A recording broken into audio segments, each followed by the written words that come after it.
Lectura del Santo Evangelio según San Lucas. Gloria a ti, Señor. En aquel tiempo, Jesús estaba a orillas del lago de Genesaret y la gente se agolpaba en torno suyo para oír la palabra de Dios.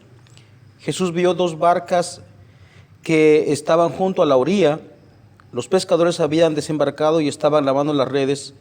Subió Jesús a una de las barcas, la de Simón, le pidió que la alejara un poco de tierra y sentado en la barca enseñaba a la multitud. Cuando acabó de hablar, dijo a Simón: lleva la barca mar adentro y echen las redes para pescar. Simón replicó: Maestro, hemos trabajado toda la noche y no hemos pescado nada, pero confiado en tu palabra echaré las redes.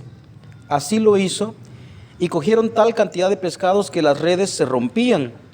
Entonces hicieron señas a sus compañeros que estaban en la otra barca para que vinieran a ayudarlos. Vinieron ellos y llenaron tanto las dos barcas que casi se hundían. Al ver esto, Simón Pedro se arrojó a los pies de Jesús y le dijo: Apártate de mí, Señor, porque soy un pecador. Porque tanto él como sus compañeros estaban llenos de asombro al ver la pesca que habían conseguido. Lo mismo les pasaba a Santiago y a Juan, hijos de Zebedeo, que eran compañeros de Simón. Entonces le dijo a Simón: no temas, desde ahora serás pescador de hombres. Luego llevaron las barcas a tierra y dejándolo todo, lo siguieron. Palabra del Señor. Gloria a ti, Señor Jesús. Queridos hermanos, estamos en el cuarto domingo de este tiempo ordinario, ciclo C, y en este día las lecturas son muy elocuentes y me parece que quien pone atención logra ya entender el mensaje. Es el mensaje del llamamiento de Dios, como también se ve en la lectura primera de este domingo del llamado que hace Dios de Isaías. En el capítulo número 6 aparece pues la historia de su vocación, como también el Evangelio de Lucas, como llama al primero de los apóstoles, ¿no? A Simón. ¿Y qué podemos decir en este día normalmente en este día se habla de la vocación? Podemos hablar técnicamente, pero a veces siento que no sacamos mayor fruto hablando etimológicamente, sino que vamos a hacernos una pregunta en esta ocasión. La pregunta es, fíjense que Cristo sigue llamando, como llamó en el Antiguo Testamento a los profetas, como llamó Cristo a los apóstoles en su propio tiempo cuando bajó él a esta tierra. Y hoy que estamos ya en el tiempo 2000 años después de Cristo, 2025 para ser más preciso, Cristo sigue llamando. Y en aquella ocasión cuando llamó a Isaías, como llamó a todos los profetas, ellos no tenían una cuestionante: ¿qué me puede ofrecer Dios? Pues simple y sencillamente la única objeción que tenía Isaías en este caso es: soy un hombre de labios impuros, es decir, su pecado, ¿no? Pero usted ve cómo Dios purifica a su persona, a la persona de Isaías, y él no tiene más remedio que decir: aquí estoy. En el tiempo de los apóstoles, pues, ¿qué objeciones podían tener? Podían tener de pronto alguna objeción, pero al parecer no, porque la respuesta es, a mí me deja siempre sorprendido, es inmediata, es absoluta. Dejan todo y se van, a pesar de que han conseguido en su empresa una pesca abundante. Y si vamos un poquito después de Cristo, siglo IV, ¿será que ahí había objeciones a los que Cristo llamaba?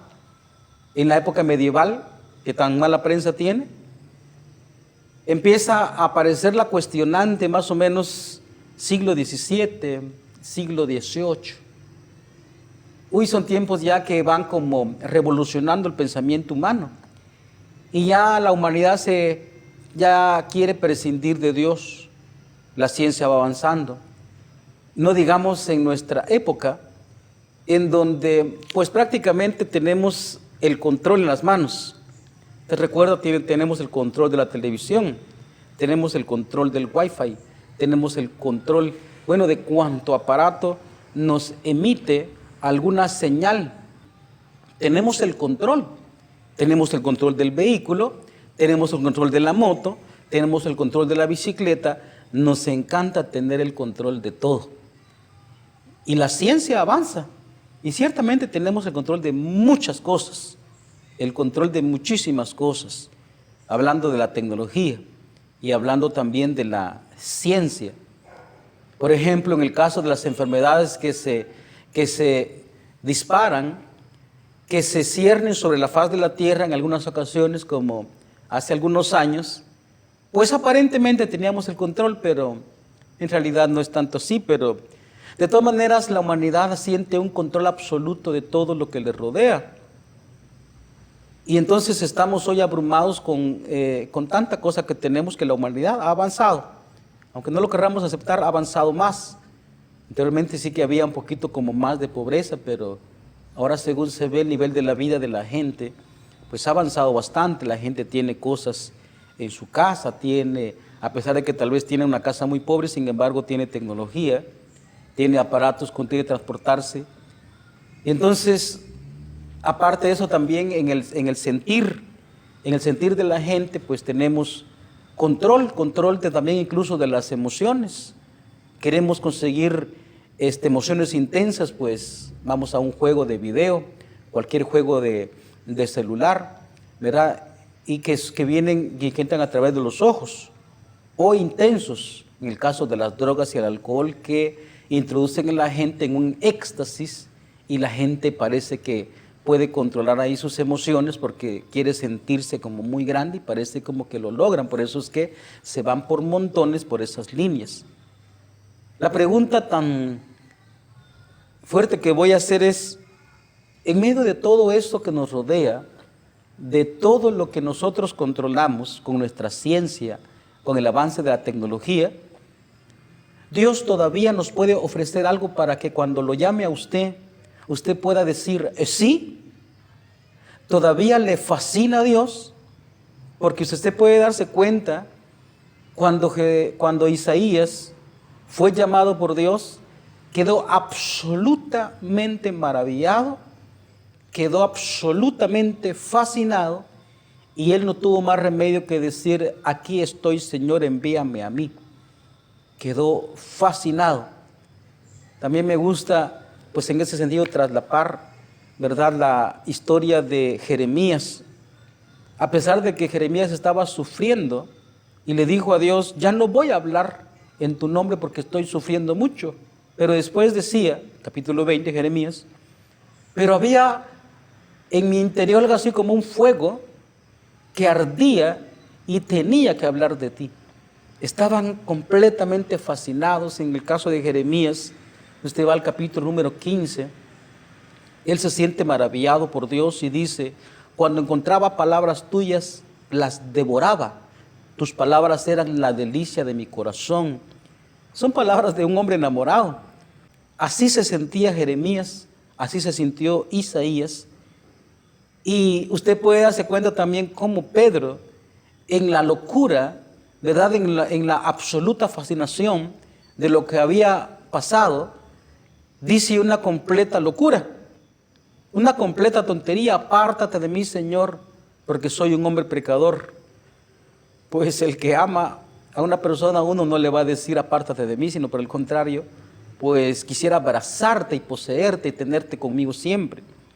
Dice una locura completa, pero es por la fascinación con la que observa a Jesús y de acuerdo a lo que había pasado en esa pesca, ¿no? Pesca milagrosa se le llama. Oye, a nosotros, ¿qué es lo que nos atrae? ¿Qué es lo que nos fascina? Pues ya hemos dicho, la ciencia nos atrae demasiado, la tecnología nos atrae demasiado, hasta el borde de que ya no es la gente que tiene celulares, sino que parece que el celular tiene a las personas, hasta el borde que parece que La gente ya no tiene ciencia, sino que la ciencia lo tiene a él. Hay una fascinación bastante fuerte, de tal manera que uno no logra apartar a las personas en una disertación, en una homilía, en una conferencia, no logra apartar a la gente de la vista de los celulares, que siempre están conectados, están fascinados. ¿Cristo todavía puede ofrecernos algo a nosotros cuando nos va a llamar por nuestro nombre?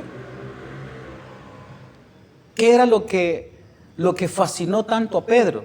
Podemos hacer un recorrido a través de todos los apóstoles y de toda esa gente. Usted váyase por el capítulo número 6 del libro de San Juan y dice que lo seguían a multitud, eran 5,000 hombres sin contar mujeres y niños, es decir, ahí había pues muy poco, había 15,000 personas contando mujeres y contando niños.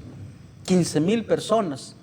Había mucha gente y aquí, como se ve también, se agolpaba la gente para escucharlo y él no tuvo más remedio, que ya no había espacio, se tuvo que subir a una barca para predicar. ¿Qué era lo que fascinaba a aquella gente? ¿Qué era? Esa pregunta tenemos que hacerla nosotros, los que decimos que amamos a Dios, los que decimos que amamos a Cristo. Porque a la hora de la realidad, como decía el Papa Benedicto a los sacerdotes, por el hecho que ustedes ven llenas las iglesias, ustedes no confíen. Es decir, la gente venimos a misa, pues más bien atraídos tal vez por una necesidad, porque tengo enfermedad, porque quiero que Dios me sane, es decir, lo voy a utilizar a Dios, porque pronto espero una bendición, es decir, quiero dinero de parte de Dios, o simplemente por acallar mi conciencia, porque al fin y al cabo, si no participo en misa el día domingo, entonces es pecado. Pero venimos como a regañadientes, y por eso una ligera llovizna, y dijo, ya no voy. Y un poquito de que hace bochorno, es decir, calor, que se sube la temperatura un poquito más, pues ya no voy. O porque me llegó a visitar un familiar, pues ya no voy. Simplemente hemos perdido la fascinación por el nombre de Cristo y por la persona de Cristo. Preguntémonos nosotros, ¿Cristo todavía tiene algo que ofrecernos? Y por supuesto que la respuesta que yo voy a dar es afirmativa. Claro que sí. Voy a hablar nada más de una realidad. La humanidad ha perdido el sentido de su existencia. El sentido de su existencia. Aunque en realidad aquí se despliegan otros dos elementos. Porque en el mundo complejo que estamos hoy con la ciencia, la tecnología, lo que más estamos haciendo es llenarnos de placer hasta el borde del vomitar, de tanto placer que hay en la sociedad ahora. Y la gente está viviendo al día, porque esa es la predicación del mundo. ¿Cristo qué me ofrece? En este nihilismo en el que estamos viviendo actualmente, es decir, la gente espera morir y parece que se terminó todo, por eso la gente se mata. Cristo nos ofrece sentido de existencia. ¿Para qué fui creado yo? ¿Para qué existo? No es, como dirán los filósofos existencialistas, yo fui como arrojado al mundo. Nadie me preguntó si yo quería existir. La gente se siente como arrojada en el mundo y la gente no quiere existir. Pues Cristo da sentido de existencia. No estamos aquí gastando aire, gastando oxígeno, gastando luz, gastando energía. No, hay un sentido de existencia. Y como dije, en este sentido se despliegan otros dos elementos. La gente también hoy ya no se pregunta porque está, pero incluso empalagado de placer. Ya no se pregunta de dónde venimos. Y sin embargo, en lo profundo del corazón del ser humano, cuando toca las puertas de la muerte, sí se pregunta eso, ¿no? ¿De dónde vine? Y uno se da cuenta hoy con tantos muchachitos, porque como digo, el mundo está tan lleno de placer que eso produce gente, especialmente en el ámbito de la intimidad. Entonces hay muchos niños sin papá y sin mamá. Y estos niños buscan su origen, buscan el papá. Y si la mamá los ha abandonado, porque ahora hasta eso se está dando, buscan a la mamá y dan con ellos si está en la existencia o de pronto ya dejaron, pero van a dar. ¿Por qué? Porque buscan su existencia. En lo más profundo, uno busca de dónde ha venido, busca su génesis. Cristo da el inicio, hemos salido de los brazos amorosos del Padre. Y también, como digo, cuando nos acercamos al umbral de la muerte en una enfermedad terrible o en un accidente fatal, cuando todavía tenemos conciencia, uno a la hora de la verdad no se quiere morir. Y uno dice, ¿hacia dónde voy? ¿Qué va a hacer de mí? ¿Será que me pulverizaré en la nada? ¿Iré al nihilismo? ¿Qué será de mí? La gente se pregunta a la hora de la verdad. Pues Cristo da fin. ¿Hacia dónde vamos? ¿Hacia dónde vamos? Por poner 3 elementos nada más.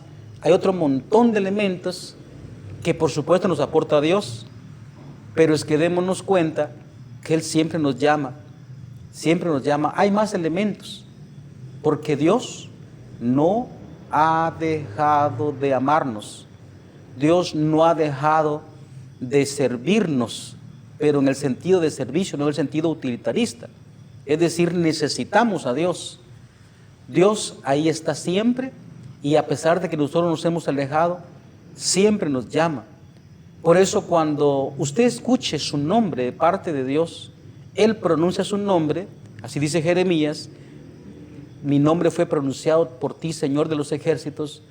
Cuando Dios lo llame a usted, como me ha llamado a mí, oiga, póngale cuidado, porque puede estar perdiendo la mayor inversión de su vida, puede estar perdiendo su vida si usted dice no. Hay que preguntarnos entonces, se lo pregunto a usted directamente, yo he dado una respuesta con 3 elementos, pero pregúntese usted, ¿Cristo tiene algo que ofrecerme o no? Esa es la pregunta en esta lectura del Santo Evangelio que hemos escuchado hoy, donde Cristo llamaba a Pedro, y Pedro, por la fascinación de la que estaba con la persona de Jesús, se va sin razonar, sin hacer silogismos. ¿Qué será de mí? Deja su empresa. Tenía un éxito. Él era experto y sin embargo Dios se dio cuenta de que Dios le puede ofrecer absolutamente todo. Pregúntese usted, Cristo, ¿qué me ofrece? Pregúnteselo seriamente.